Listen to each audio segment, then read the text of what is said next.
Our next honoree really is an entire team, and that is the 1943 LeRoy football team. At a school with such a storied history in the sport, the 1943 team is widely regarded as the best that ever donned the black and red, and one that set the standard for every squad after that. Under legendary head coach Ed Walsh, the 43 Oatka Knights rolled to a perfect 7-0 record, outscoring opponents by a combined score of 209 to 69. What's more impressive is that the scoring differential could have been greater, except for the fact that the starting backfield of Abe Mackles, Vince Boomer Scott, and Pat McGrath, on the average, played only a couple of quarters. Mackles led the way on the offensive end with 12 touchdowns, while Scott and McGrath each totaled 8, as LeRoy plowed past Geneva 42-7, Amherst 20-6, Medina 33-13, Albion 27-6, Oakfield 41-12, before two crucial season-ending games against Batavia and Mohawk. The Oatka Knights routed the Blue Devils 27-12 and overcame an early deficit to down Mohawk 19-13 to finish that perfect season and become the blueprint for a program that has since captured 14 Section 5 titles.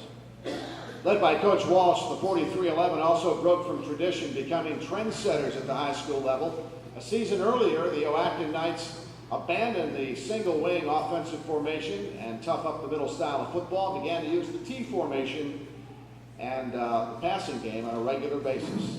That idea didn't necessarily sit too well early on, but by 1943, it had turned LeRoy into a powerhouse and one of the top teams in the entire state of New York.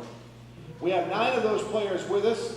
I'll ask them to stand as we read their names, and then we'll read all of the members of the 1943 team. First, attending, and all of those who are here with us today, Kermit Arrington.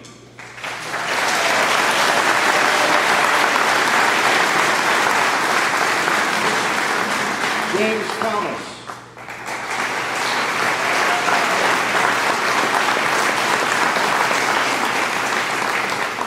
John Fay.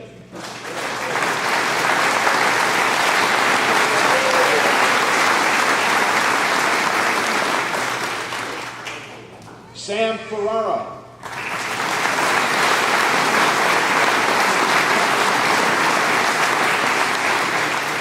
James Henry.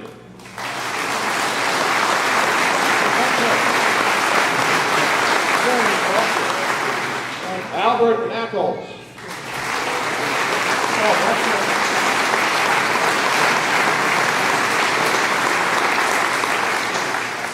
James Pat McGrath.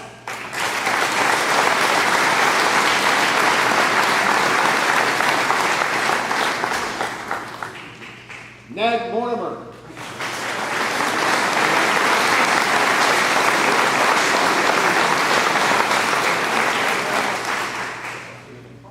And Don Pinky Snyder, expected to be here but is hospitalized, and we want to wish Pinky Snyder the very, very best this morning.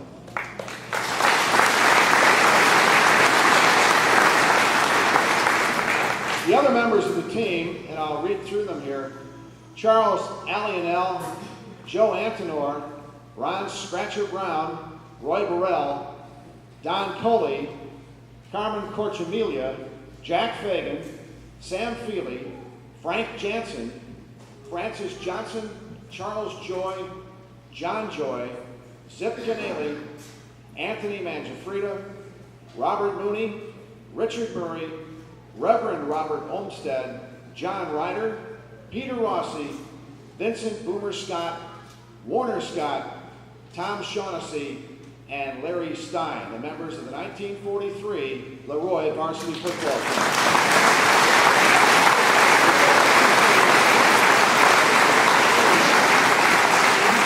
Accepting on behalf of the 43 team is Kermit Arrington.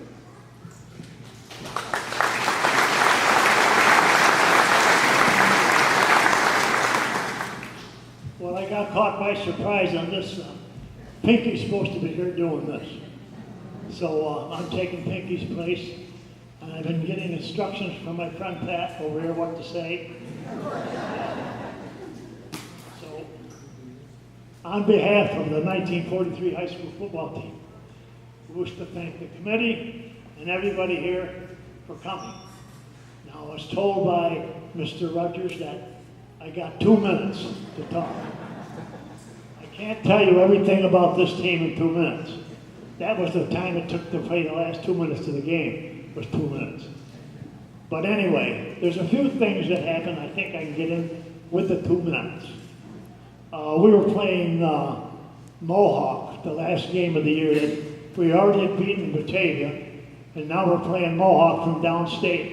And they came up, and they were going to kick our butts. Good. They arrived here on Thursday at the railroad depot, and many of us met them at the train station, and a lot of them stayed at people's house overnight till they came to the game Friday. So during the day, Mr. Spry had us all down the hall and meet the players that we're going to play against.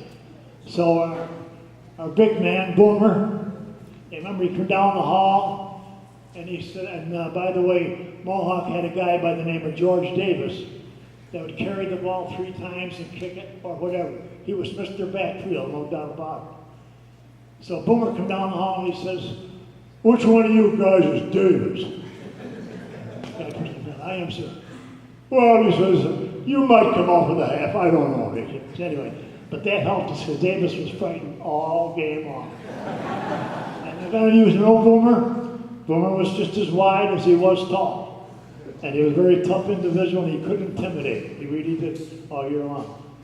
And we had great guys like A.B. Mackles, Pat McGrath, and especially Pat. I got to say this about Pat. I think we were playing Mohawk, one of the teams, and the coach says to Pat, "All right, they're going to kick. Now go in there and take it back for a touchdown."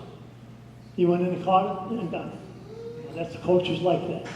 But this was then done it. Now he was a little smaller then than he is now.